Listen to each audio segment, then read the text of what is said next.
नमस्कार दोस्तों, welcome to my YouTube channel. आज मैं क्लास 12 के सब्जेक्ट हिंदी में मोस्ट इम्पॉर्टेंट टॉपिक बताऊंगी। तो आज का हमारा टॉपिक है जीवन परिचय।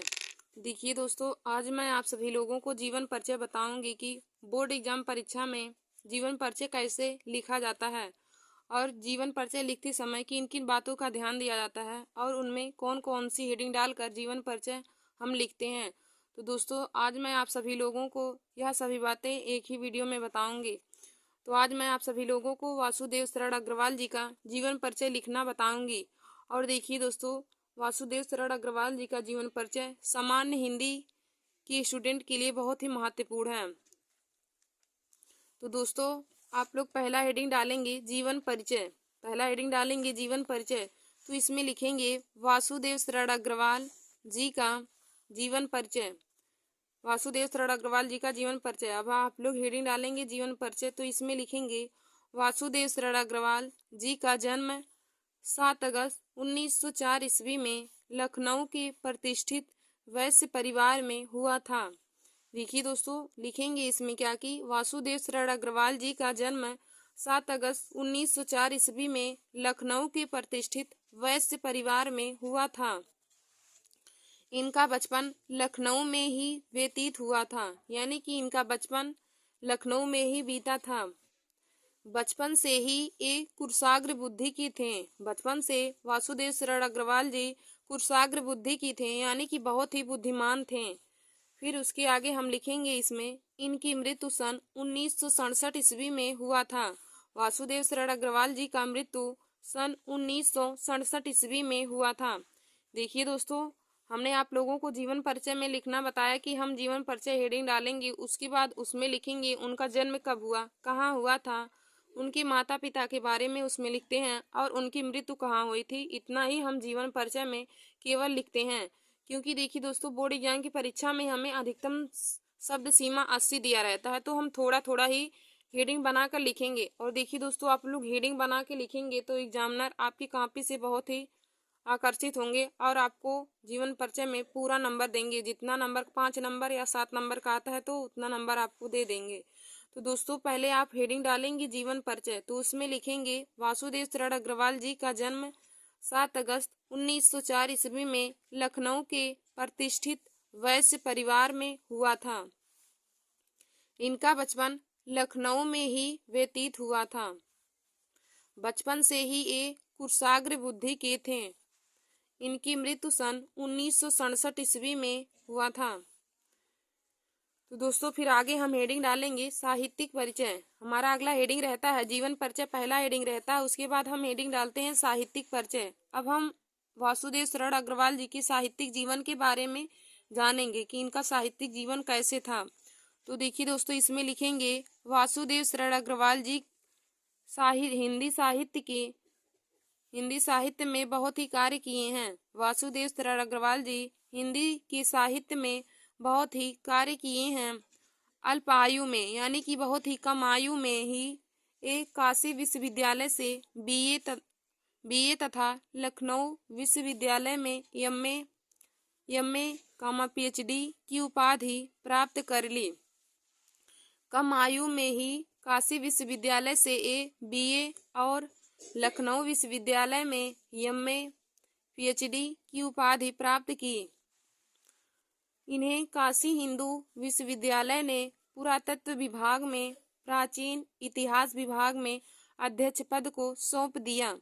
इन्हें काशी हिंदू विश्वविद्यालय ने पुरातत्व विभाग में प्राचीन इतिहास विभाग में अध्यक्ष पद को सौंप दिया।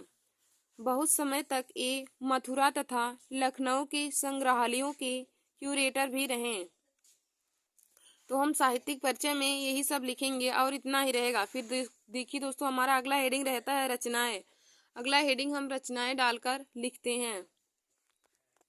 देखिए दोस्तों, हमारा अगला हेडिंग रहेगा रचनाएं। अब हम हेडिंग डालकर उनकी रचनाएं लिखेंगे कि वासुदेव शरण अग्रवाल ने कौन कौन सी रचना लिखी है। तो दोस्तों, हमारा पहला रचना है पृथ्वी पुत्र, दूसरा है कल्प लता, फिर हमारा तीसरा है कल्प वृक्ष, चौथा है कला और संस्कृति, पांचवा है मातृभूमि, छठवां है वाग्धारा। देखिए दोस्तों, रचनाएं में हमारा पहला है पृथ्वी पुत्र, दूसरा है कल्पलता, तीसरा है कल्प वृक्ष, चौथा है कला और संस्कृति, पांचवा है मातृभूमि और छठवां है वाग्धारा। देखिए दोस्तों, कभी कभी जो बहुविकल्पी क्वेश्चन पूछा जाता है तो इनमें इनमें से किसी एक रचना को दे देगा और पूछेगा कि यह रचना किसके द्वारा लिखी गई है। फिर देखिए दोस्तों, हमारा अगला हेडिंग रहेगा भाषा। अब हम उसमें लिखेंगे कि वासुदेव शरण अग्रवाल जी की भाषा कैसी थी।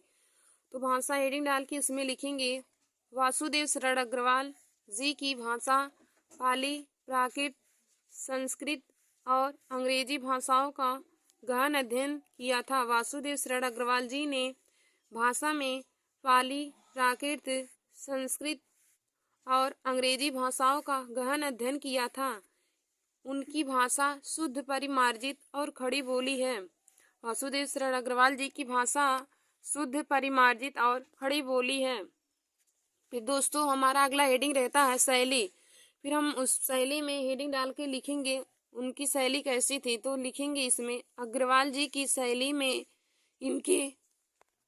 इनके महान व्यक्तित्व की छाप दिखाई पड़ती है। अग्रवाल जी की शैली में इनके महान व्यक्तित्व की छाप दिखाई पड़ती है। इनके कथन प्रामाणिक होते हैं। इनकी शैली में आत्मविश्वास की झलक दिखाई देती है। देखिए दोस्तों, हम शैली हेडिंग डालेंगे और इसमें लिखेंगे कि अग्रवाल जी के शैली में इनके महान व्यक्तित्व की छाप दिखाई पड़ती है। इनके कथन प्रामाणिक होते हैं। इनकी शैली में आत्मविश्वास की झलक दिखाई देती है। फिर हमारा अगला हेडिंग रहेगा और लास्ट हेडिंग रहता है साहित्य में योगदान।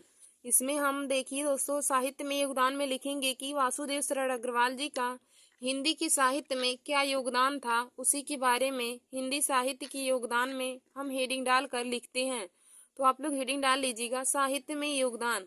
तो इसमें लिखेंगे वासुदेव शरण अग्रवाल जी का हिंदी साहित्य में बहुत महत्वपूर्ण योगदान था।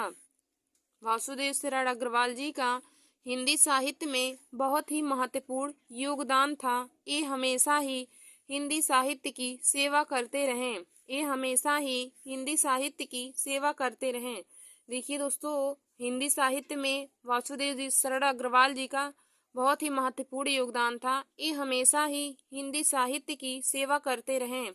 तो दोस्तों देखिए, ऐसे ही हेडिंग डालकर आप सभी लोग बोर्ड एग्जाम परीक्षा 2025 में किसी भी जीवन परिचय को लिखेंगे। जैसे वासुदेव शरण अग्रवाल जी का ना आकर के अन्य सभी का पूछे तब भी लिखेंगे। लेकिन देखिए, सामान्य हिंदी के स्टूडेंट के लिए वासुदेव शरण अग्रवाल जी का जीवन परिचय बहुत ही महत्वपूर्ण है, क्योंकि यह हर बार ही बोर्ड एग्जाम की परीक्षा में इनका जीवन परिचय आता है। तो दोस्तों, आप लोग इनका जीवन परिचय अपने कॉपी में नोट करके जरूर तैयार कर लीजिए और आप लोग ऐसे हेडिंग डालकर बोर्ड एग्जाम परीक्षा में जीवन परिचय को लिखेंगे।